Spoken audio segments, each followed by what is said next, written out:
Good morning दोस्तों। अभिसार शर्मा की आखिरी उम्मीद कौन है, देखते हैं इस वीडियो में। Chief justice of India DY Chandrachud कई मामलों में इस देश की आखिरी उम्मीद, और देश की इस आखिरी उम्मीद के पास देश के पत्रकार जो सत्ता से सवाल करते हैं वो पहुंचे हैं, गुहार लगाकर कि पत्रकारों पर जिस तरह से सरकार दमन कर रही है, जिस तरह से देश के अंदर एक पुलिस राज कायम करने की कोशिश की जा रही है, उस पर लगाम लगाया जाए। पत्रकार chief justice of India DY Chandrachud के पास पहुंचे हैं। सवाल यह कि क्या DY चंद्रचूड़ पत्रकारों की आवाज सुनेंगे? क्या DY चंद्रचूड़ यह तय करेंगे ताकि सरकार इस तरह से अपने मनमानी के चलते पत्रकारों पर दमन जो है वो जारी रखे? दोस्तों, जैसे कि आप तस्वीरों में देख सकते हैं, कल प्रेस क्लब में तमाम जो पत्रकार जो हैं वो जमा हुए। यहां पर न्यूज क्लिक के कई पत्रकार, मसलन पौरंजॉय गुहा ठाकुर था और उर्मिलेश भी मौजूद थे, और कई पत्रकार वहां पर जमा हुए। कार्यक्रम क्या था मैं आपको बताता हूं दोस्तों, और हां, आगे chief justice of India DY Chandrachud से क्या अपील की गई है वो भी मैं आपको बताऊंगा।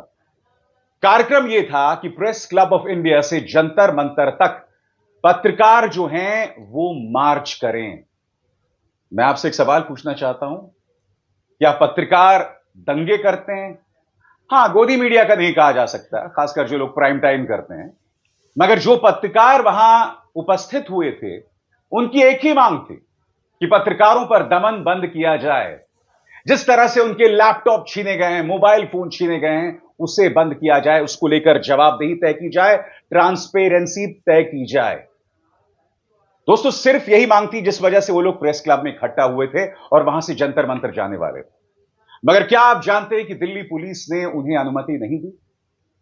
अनुमति नहीं दी, लिहाजा पत्रकार जो हैं वो जंतर मंतर अपनी गाड़ियों से पहुंचे और वहां पर उन्होंने प्रदर्शन किया। मगर एक ऐसा पत्रकार जिसका चैनल सिवाय भड़काऊ पत्रकारिता के कुछ नहीं करता, उसके रिपोर्टर्स पहुंचे और उन्होंने गाली गलौज शुरू कर दी उन पत्रकारों के साथ जो वहां प्रदर्शन कर रहे थे। मैं चाहूंगा कि आप मोलिटिक्स नाम के प्लेटफॉर्म का यह क्लिप देखें।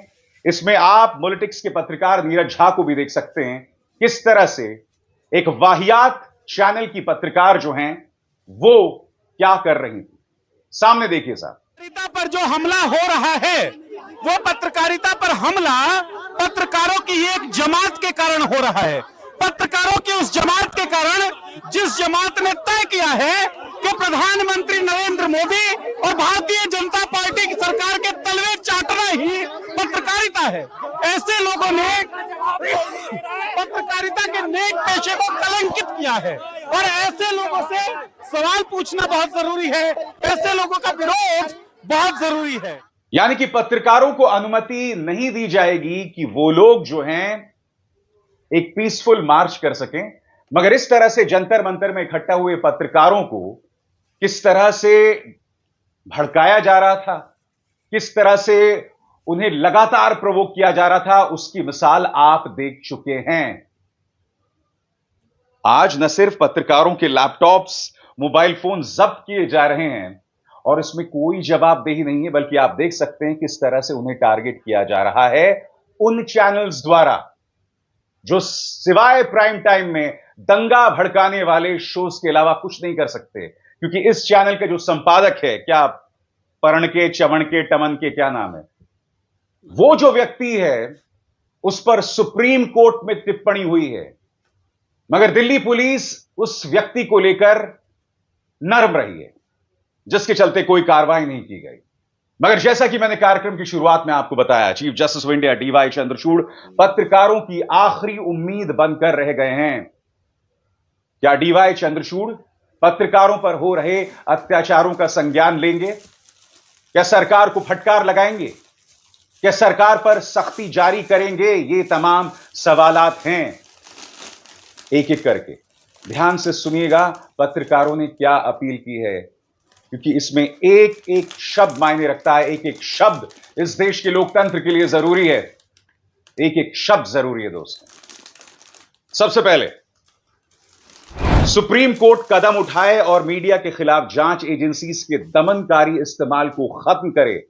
उन्होंने पुलिस की तरफ से पत्रकारों के इलेक्ट्रॉनिक उपकरणों जैसे मोबाइल फोन और लैपटॉप को जब्त करने पर सुप्रीम कोर्ट से दिशा निर्देश मांगे हैं। क्योंकि मैं आपको बता दूं दोस्तों, जब मेरा भी लैपटॉप और मोबाइल फोन जब्त किया गया था तो मुझे कोई भी लिखित फरमान नहीं दिया गया था कि भाई हम ये ले रहे हैं और इतने दिनों में आपको ये वापस मिल जाएगा। क्योंकि दोस्तों लैपटॉप में पैसे लगते हैं, मोबाइल फोन्स में पैसे लगते हैं, झाड़ में जो है ये लटके हुए नहीं मिलते हैं। आप अपनी मेहनत की कमाई से ये चीजें खरीदते हैं ताकि आप काम कर सकें। लैपटॉप, मोबाइल फोन एक पत्रकार के बहुत जरूरी उपकरण हैं, मगर बगैर ट्रांसपेरेंसी के इन्हें जब्त कर लिया गया। आगे क्या अपील की गई है? पिछले 24 घंटों के घटनाक्रम में हमारे पास आपकी अंतरात्मा से संज्ञान लेने और हस्तक्षेप की अपील करने के अलावा कोई ऑप्शन नहीं बचा है। इससे पहले कि बहुत देर हो जाए और एक निरंकुश पुलिस राज्य आदर्श बन जाए, यानी कि देर ना हो जाए चंद्रचूड़ साहब, ये देश एक पुलिस स्टेट ना बन जाए कि पुलिस किसी के घर में घुसे और उन पर कार्रवाई की जाए। यह अपील chief justice of India DY Chandrachud से की गई है। आगे गौर कीजिए दोस्तों, पत्र में कहा गया है, सच्चाई यह है कि आज भारत में पत्रकारों का एक बड़ा वर्ग प्रतिशोध के खतरे में काम कर रहा है, बदले के खतरे में काम कर रहा है। और यह जरूरी है कि न्यायपालिका सत्ता का सामना बुनियादी सच्चाई से करे कि एक संविधान है जिसके प्रति हम सब जवाबदेह हैं। Chief justice of India DY Chandrachud से अपील की जा रही है कि सरकार से कहिए कि आपको एक संविधान के अंतर्गत काम करना है। आप बदले की कार्रवाई के अंतर्गत नहीं काम कर सकते पत्रकारों के खिलाफ जो आपसे सवाल करते हैं।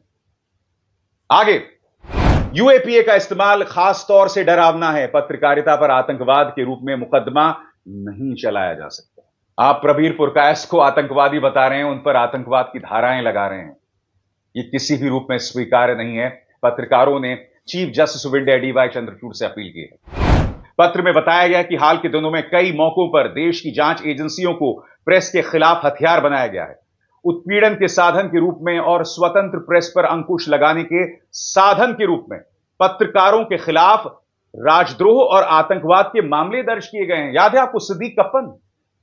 2 साल तक सिद्दीक कप्पन को जेल में बंद कर दिया गया था यूएपीए के अंतर्गत, और 2 साल बाद उन्हें बेल मिलती है। कोई सबूत नहीं, कोई मामला नहीं, मगर इस व्यक्ति को जेल में बंद कर दिया जाता है। याद कीजिए, डॉक्टर कफील खान, एनएसए के अंतर्गत, राष्ट्रीय सुरक्षा एक्ट के अंतर्गत इस व्यक्ति को 9 महीने तक जेल में बंद रखा जाता है। यह टॉर्चर है, नाइंसाफी है, ज्यादती है।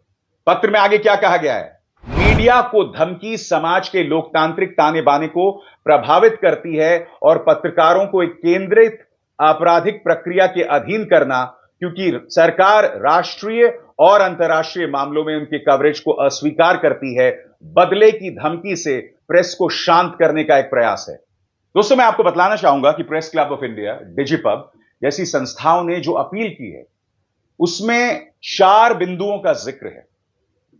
ये 4 अपील की गई हैं कि आप ये कीजिए ताकि पत्रकारों पर दमन ना हो, और वो 4 अपील क्या हैं, एक एक करके आपकी स्क्रीन पर आ रही हैं दोस्तों। पत्रकारों के फोन और लैपटॉप को अचानक जब्त करने को डिस्करेज करने के लिए मानदंड तैयार करना, जैसा कि मामला रहा है। प्रसिद्ध शिक्षाविदों राम रामास्वामी और अन्य द्वारा दायर एक रिट याचिका में सुप्रीम कोर्ट इस मुद्दे पर विचार कर रहा है। भारत संघ WPCR संख्या 138/2021 और इन कार्रवाइयों में भारत संघ द्वारा हलफनामों से संतुष्ट नहीं है। जबकि न्याय के पहिए घूम रहे हैं, राज्य ने दंड मुक्ति के साथ कार्य करना जारी रखा है। उपकरणों की जब्ती हमारे पेशेवर काम में समझौता करती है, जैसा कि सुप्रीम कोर्ट ने स्वयं पेगासस मामले में कहा है। स्रोतों की सुरक्षा मीडिया की स्वतंत्रता का एक महत्वपूर्ण और आवश्यक परिणाम है। लेकिन लैपटॉप और फोन अब केवल आधिकारिक उपकरण नहीं है जिसका उपयोग आधिकारिक व्यवसाय करने के लिए किया जाता है। जो मैंने अभी कुछ देर पहले आपसे कहा कि जरूरी उपकरण हो गए हैं, मेरी लाइफलाइन है मेरा लैपटॉप और मेरा मोबाइल फोन, और इस तरह से आप उसे जब्त नहीं कर सकते बगैर पारदर्शी प्रक्रिया अपनाएं। दूसरा मुद्दा आपकी स्क्रीन पर, पत्रकारों से पूछताछ और उनसे बरामदगी के लिए दिशा निर्देश विकसित करना, ताकि यह सुनिश्चित किया जा सके कि इन्हें मछली पकड़ने के अभियान के रूप में नहीं चलाया जाए, जिसका वास्तविक अपराध से कोई लेना देना नहीं है। फिशिंग एक्सपेडिशन दोस्तों, यानी कि आपने फेंक दिया अपना तार, मछली जो भी पकड़ में आई, जो भी प्रक्रिया होगी वो पारदर्शी होगी और बहुत जरूरी है उसके लिए। तीसरा बिंदु, उन राज्य एजेंसियों और व्यक्तिगत अधिकारियों की जवाबदेही सुनिश्चित करने के तरीके खोजना जो कानून का उल्लंघन करते पाए जाते हैं या पत्रकारों के खिलाफ उनके पत्रकारीय काम के लिए अस्पष्ट और खुली जांच के जरिए अदालतों को जानबूझकर गुमराह करते हैं। और यहां पर उन पुलिस अधिकारियों के खिलाफ जवाबदेही तय करने की बात की जा रही है।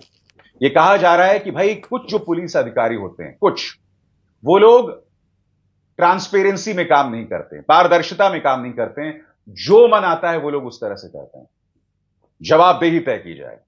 और चौथा और आखिरी बिंदु आपकी स्क्रीन पर दोस्तों, पत्र में कहा गया है कि पत्रकारों और समाचार प्रोफेशनल्स के रूप में हम किसी भी प्रामाणिक जांच में सहयोग करने के लिए हमेशा तैयार और इच्छुक हैं। हालांकि तदर्थ व्यापक जब्ती और पूछताछ को निश्चित रूप से किसी भी लोकतांत्रिक देश में स्वीकार्य नहीं माना जा सकता, जिसने खुद को अकेले ही लोकतंत्र की जननी के रूप में विज्ञापित करना शुरू कर दिया है।